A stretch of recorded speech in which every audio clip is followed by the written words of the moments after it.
Gusto nyo ng sagot na mga sarkasm. Yung mga sagot na talagang may latay. Ito, pakinggan natin.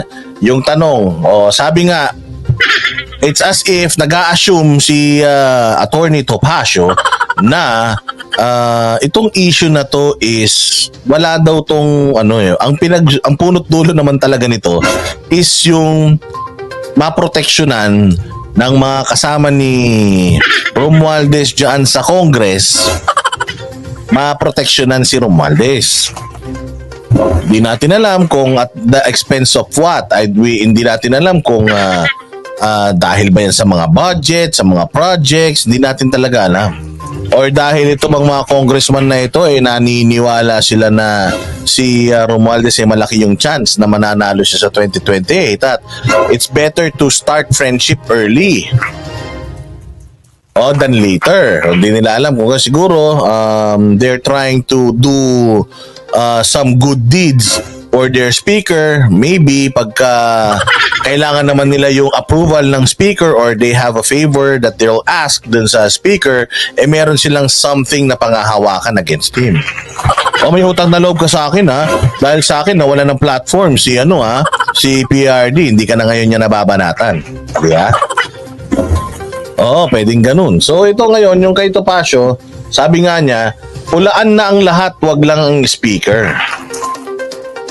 Kasi kasimple-simple, nagtanong lang naman yung tao. Naging super defensive kagad ang ating mga congressman.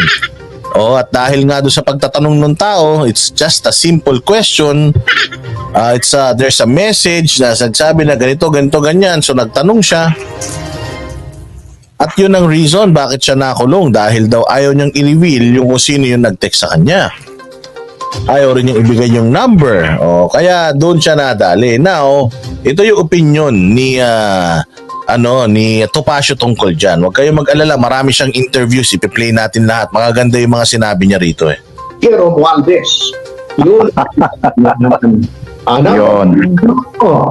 Tulaan nyo na ang presidente, ang vice-presidente, kahit sinong cabinet member, kahit sinong nasa gobyerno, wag lang ang speaker, kundi kayo ipatatawag, gagamitin ng House of Representatives ang lahat ng kapangyarihan niya upang kayo ay dalhin doon, ipahiya, ibuli, takutin.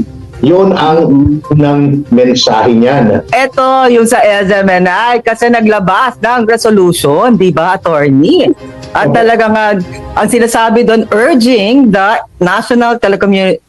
NTC, National Communications, to suspend commission to suspend SMNI for violating their ethics, tapos enumerate, diba? So, attorney, diretsuin ko lang yung tanong.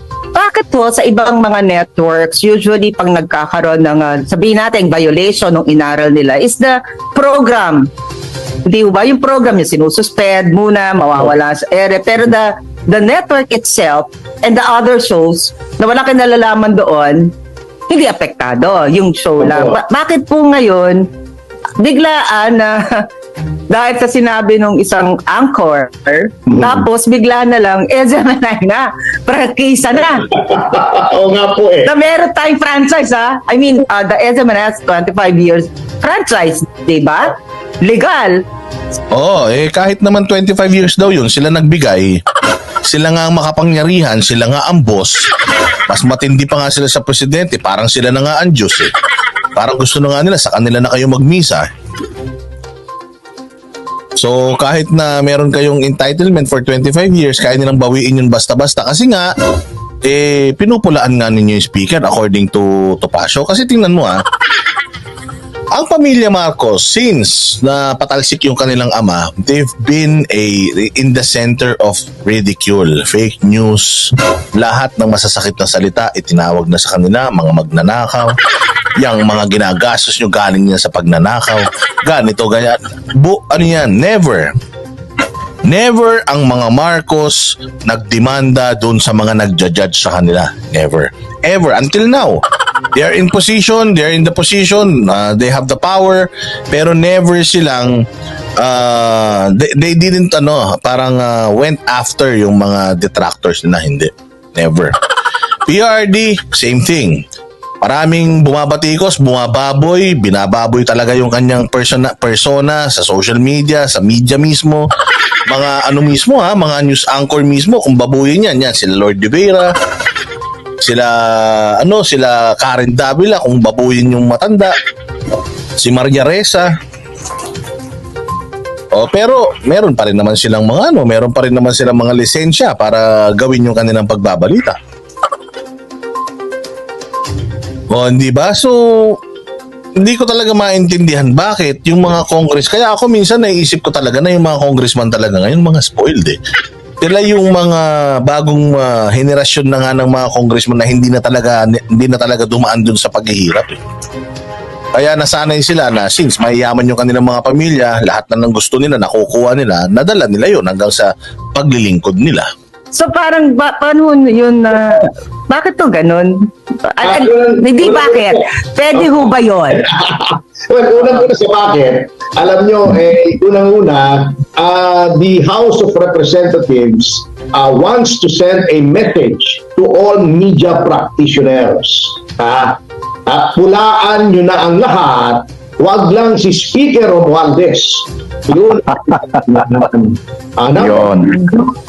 Pulaan nyo na ang presidente, ang vice-presidente, kahit sinong cabinet member, kahit sinong nasa gobyerno, wag lang ang speaker, kundi kayo ipatatawag, gagamitin ng House of Representatives ang lahat ng kapangyarihan niya upang kayo ay dalhin doon, ipahiya, ibuli, takutin.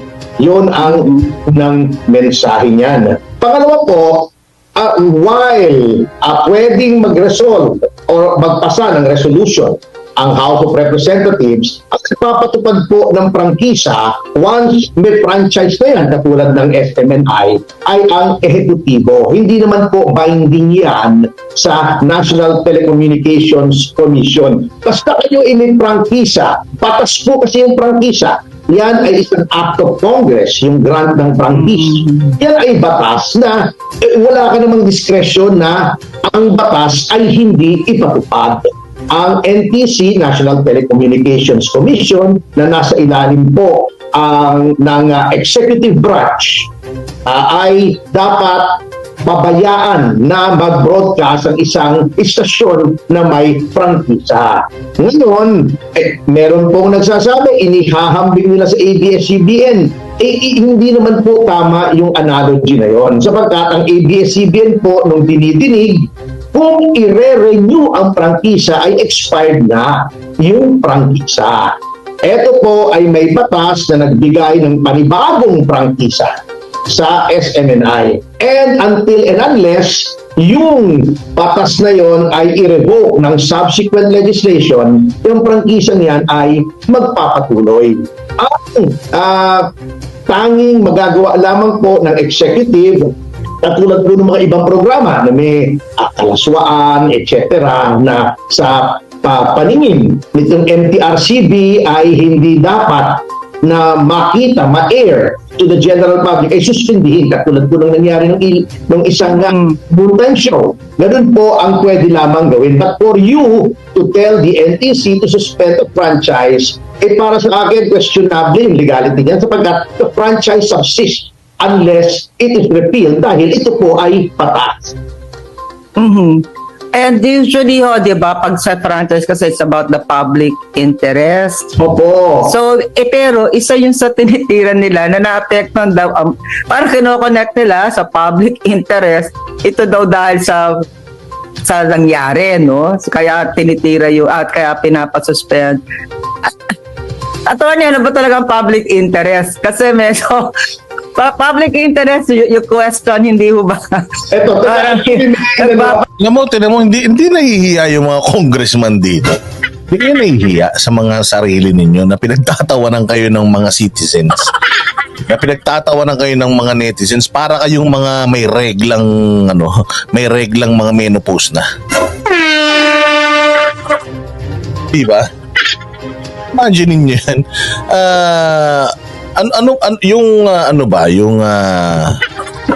Yung tanong ba ni Ka Eric in terms of national security, meron ba siyang effect? Again, it was just a question. It was just a question, and it was delivered in a specific show. So why not just sanction the show? Just stop niyo yung show. Oh, bawal na muna yung show na yan until further notice. I-investigate natin. Bakit yung buong network?